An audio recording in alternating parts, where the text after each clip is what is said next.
Oh, boy, this anti-Americanism has gone too far. Now those dumb Germans are spitting at Lance Armstrong. Those Nazis must have amnesia. They may need one of those little reminder cards like the dentist sends you. Hey, Germany, haven't seen you for a while. If you need a cleaning, keep spitting on our national heroes. We'll give you a cleaning. In fact, we'll give you a cleansing. What's up? Well, I can't take it. These countries are really starting to get on my last. France, Germany. Did you hear Kofi Annan said this world is not safer now than 3 years ago and the Bush was wrong? Kofi, this phony bastard who's probably from Newark has the nerve to let his son violate sanctions and starve the Iraqis for oil deals. Now they're safer because the UN's not giving their food money to Saddam. I think anytime anybody talks about this country, we should blow up one of their soccer stadiums, and I'm not kidding. And anytime the UN badmouths us, we go right down the block to the UN and wait outside with baseball bats, all right? And Lance Armstrong, you're an inspiration to all of us. I've been following you for years. America loves you. I've never actually seen you do your thing because it's too boring to watch a bunch of dummies biking. I could go to the park and see it live, you know? But still, God bless you for wasting your life in that awful sport.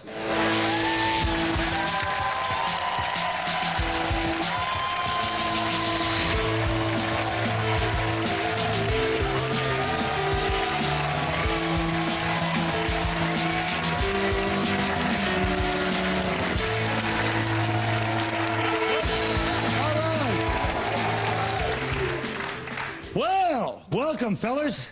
What's going on, big fella? What's the matter, Norton? Missing your tea? No, I got it right here. I hid your tea. Why'd you hide my tea? Because I thought it'd be funny, a prank on you, when you come out here looking for your tea scrambling around. You have hair. Like a rat. What about my hair? What? You really do have an awful haircut. You look like the hate miser, stupid.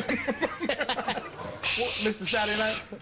You do look like the heat miser. But don't try to make that joke. Listen, we don't like that. I don't have to make that joke, Bob. It was silence. They don't know. They're sick and tired of corny cartoon jokes. Shut up, you hack. When he was doing his monologue. They don't like hack heat miser jokes. When he was doing his monologue, was y'all not going, what the hell is wrong with Colin's head? Everybody on three, what's wrong with your hair? 1, 2, 3, hey Colin, what's wrong with your hair? Hey, Ricky Lake, try not to get the audience. That's Mr. Saturday Night, awful head. I don't like the fact that we look like two father-son teams.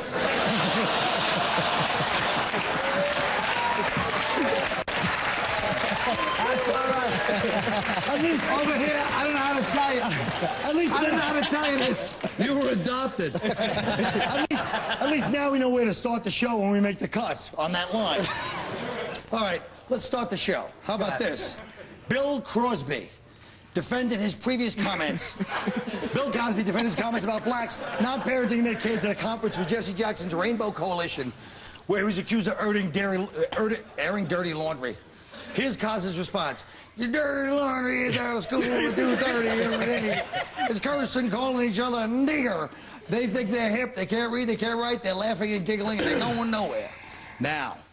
Well, apparently Cosby forgot that he did Ghost Dad. I think that's the most important thing here.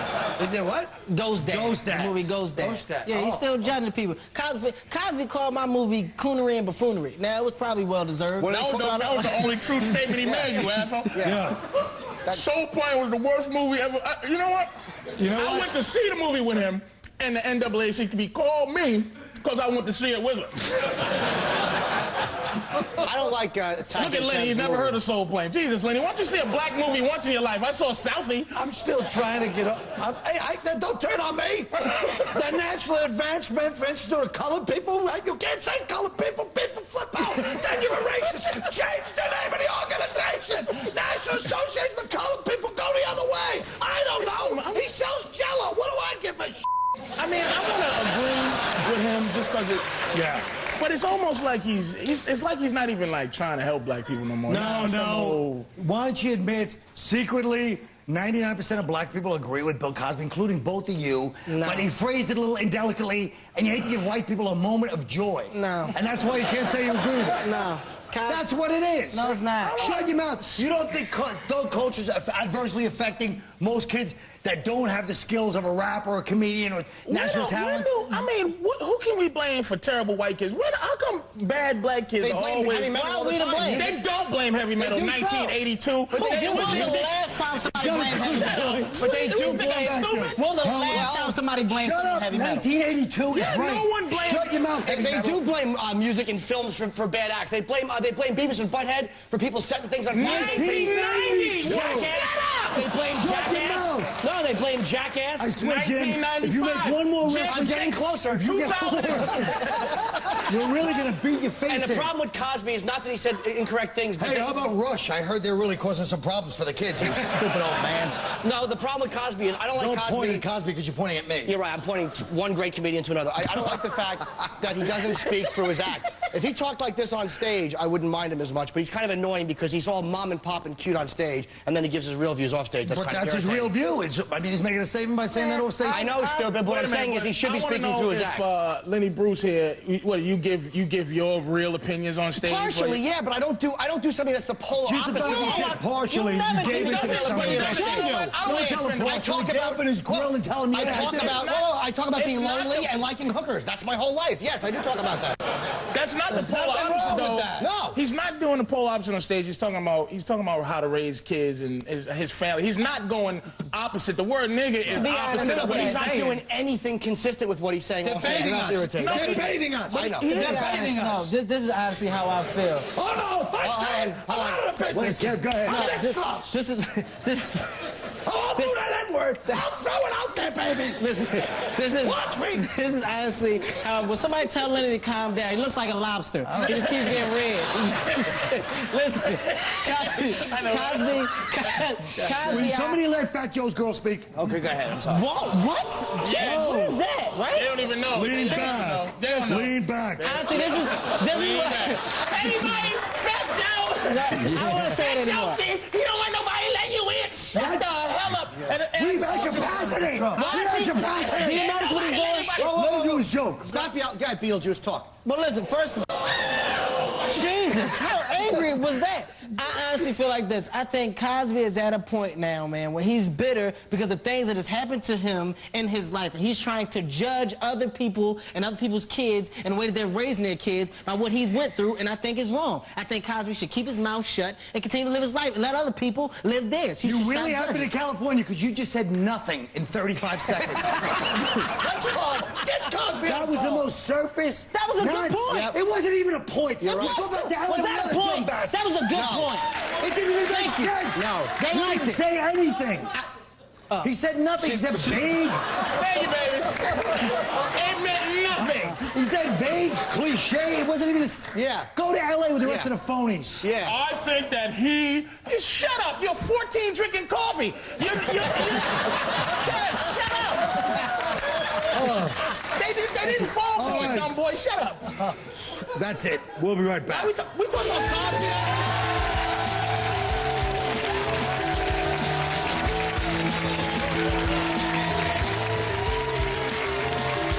No, not after me. After Norm. I don't know why Norm MacDonald, why don't you come on this show, Norm? Come on, stop it now. Nonsense. All right, let's talk about both the National Enquirer and the Star have been reporting well-documented claims that Mary-Kate Olsen is in rehab for cocaine addiction, while People in Us magazine is sticking with her family story about the eating disorder. So, the big question is not which is she in for. Nobody gives a damn.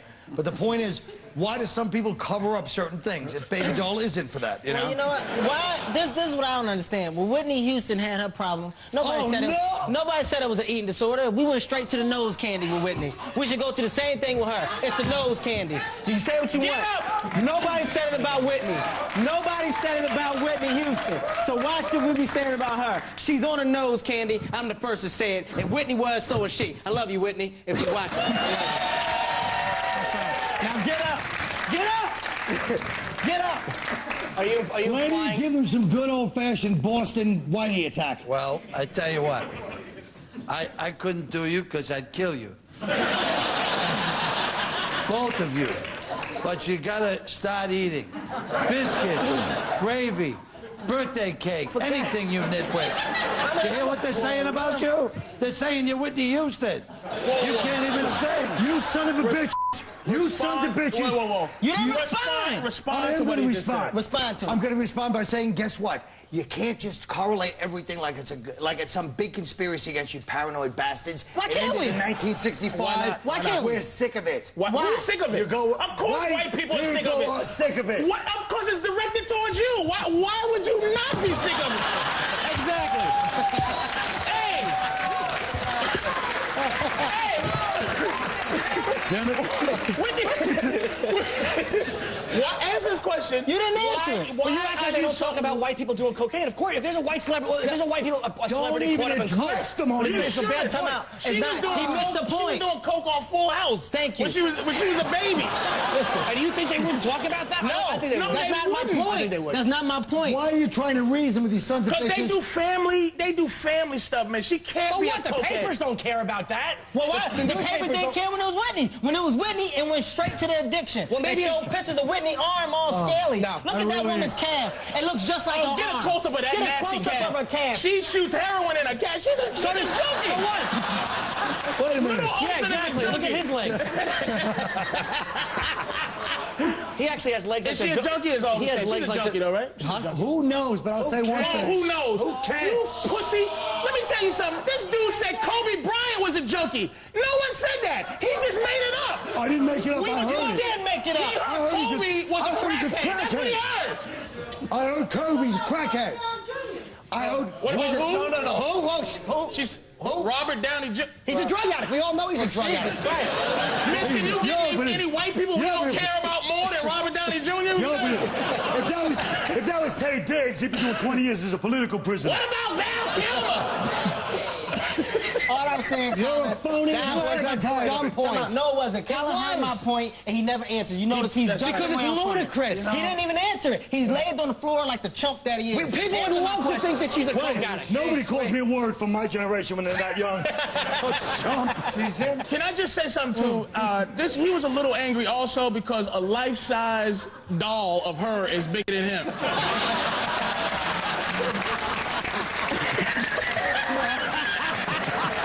Smaller than the Olsen twins. You're a cokehead. All right.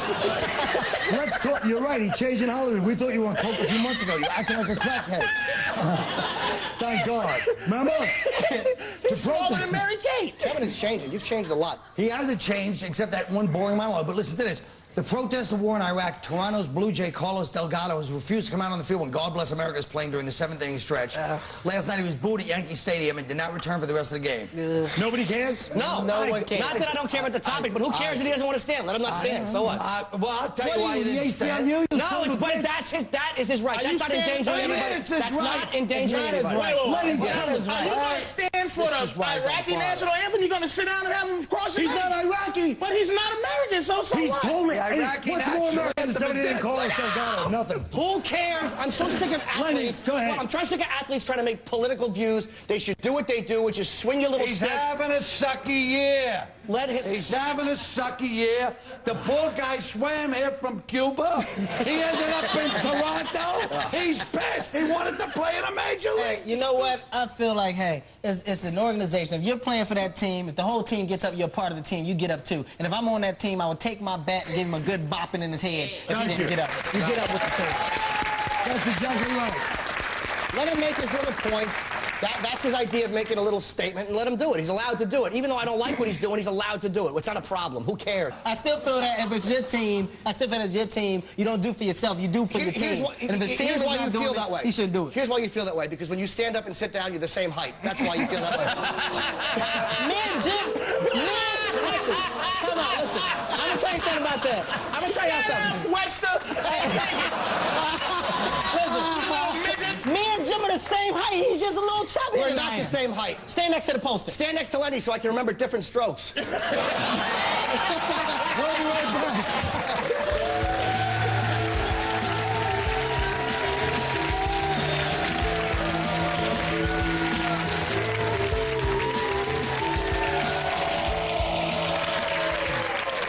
In today's regular Sound Off segment, we're turning the Act 3 over to Jim Norton. Oh, the inmates are really going to run the asylum. Go ahead, Jim. Thanks, Colin. Today, actually, I have a very inspirational story about self-acceptance. This goes out to every red-blooded American boy with fat breasts and a few little odd fetishes. Jim Norton was born in 1968. He looked like a normal, happy baby. But even as an infant, Jim dreamt of things other babies didn't, like golden showers and dog collars. Jim quickly learned to hide his deviant urges from his Irish parents, who always sat 3 feet apart. As a teen, Jim tried everything to suppress his perverted desires, combing his hair like a retarded Chinese man, feeding a neighbor's cat, even babysitting. Nothing helped. Eventually, Jim tried his hand at stand-up comedy. For years, he eked out a living on the New Jersey dance floor circuit. Still, desperate for money, he even rented himself out as a pony for children's birthday parties. Then, everything changed when he was invited to appear as a regular on Colin Quinn's show, Tough Crowd. Soon, Jim was hanging out with his new celebrity friends, like convicted rapist Mike Tyson, ex-drug dealer 50 Cent, and First Lady Laura Bush. With his newfound success, Jim finally found the courage to be his true self. Hey there, it looks like someone's got a girlfriend. Uh-oh, don't look now, everybody, but Ron Jeremy stopped in to say hello. Yes, you've come a long way, Jim Norton. From the 6-year-old boy with that give me candy and take me for a ride look, to a basic cable phenom with a penchant for Brazilian prostitutes. Here's looking at you, Jim Norton, you handsome devil.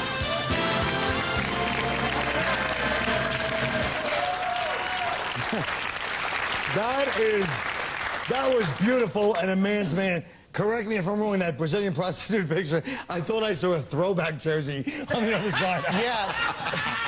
I don't want to mention any names of any 6'4" black comedians that were on the other side with their arm around her, but for some reason they cut Patrice out of that photo, but that was a fine picture. Well, you really have led quite a life. What's next in store for Jimmy? You gonna go the other way now and become like like a born again or something, No. Well, you should think about it, I'm a disgusting person, and But you could turn around. I was going to say that, but then you just interrupted me with, now you can turn around, and now I'm kind of like, all right, I guess I will. You're right, I do stink. No, not you stink, we stink. When we put ad-lib, we should have probably worked this out beforehand. We should have. Instead of ad-libbing and bombing horribly in front of the crowd. Horribly, all of us. And that was such a funny thing. I'm just hoping that we have enough stuff from the other thing. Maybe we can cut off at the end here. Yeah, maybe. What are you putting the rap sign up for? How about start? You could... We'll be right back.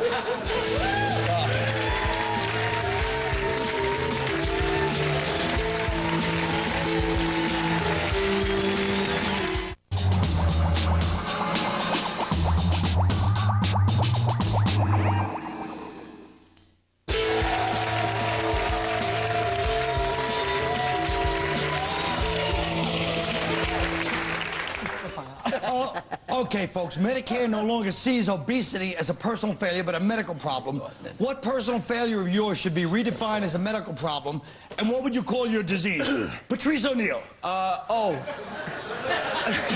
said, so is that why I can't stay faithful? I'm not an asshole, I'm just sick. Nothing. So I don't... It's a cheating thing. So I don't need to lie to women ever again because I have Patrice. Now lies like, baby, I wasn't messing around. We were just watching television. It can be replaced now with the truth. Honey, help. I need more medicine. My Patrice is acting up. I just put it in your sister. Please, go walk and get my pills out the locker in the bus station. Please, hurry before I put again. Lenny, my personal failure is the inability to maintain an erection for 4 days. I see the commercials and I feel inadequate. Just once, I'd like to call my doctor and ask, why am I cursed with a 2-day tragedy? Jim. Well, and not unlike Patrice, I'd like to say something to my ex-girlfriends that I've cheated on and mistreated, which is all of them. And it wasn't my fault that I had sex with those fat waitresses on the road. I have creepitis. It causes me to do irrational things like forget your birthday, hit on your friends, and think of anyone but you while we're having sex. And if I was healthy, I never would have told you that I was sick on Valentine's Day just so I could take that money that I was saving for your bracelet and buy myself a prostitute. But please don't be mad. It's not my fault. Kevin. The one personal problem that I would like to see redefined as a medical problem is sometimes when I see women that I like, I get really excited and aroused. Well, it's not just any woman, it's white women. And because I'm hung like a horse, it's easy for them to see my bulge. But I'm not trying, but I'm tired of them saying, ew, he's a nasty little man, he's a pervert. No, I want people to accept my disease for what it is. And that's BPE, black penis erectosis. It's uncontrollable. It's uncontrollable. There's nothing I can do about it, damn it. Okay, folks. Folks, wait. Usually I say that's a show and applaud. And tonight I'd like to say, you guys proud of yourselves? Good writing.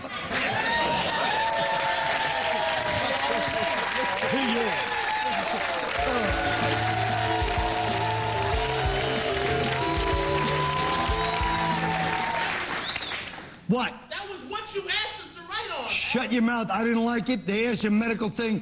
Four great, hilarious people. Four great, hilarious people. Four joke, corny ass act So what? That's as fast as you can write it in that one day you give us that dumb question. You know. I don't bring up those ones. You, a couple questions? Oh, I'm sorry. Yeah, over here. You seem generally displeased with your comedians right now. No, these guys are all brilliant, but, you know, the Act 4 is all kind of corny. Titus was bad? You know what? You're an It wasn't bad, but the way you set it up, nobody even knew what you were saying until it was too late, and you just, you know. Whose fault is that? Mine, Genius, or them? They don't know what the f they're doing. Well, either way.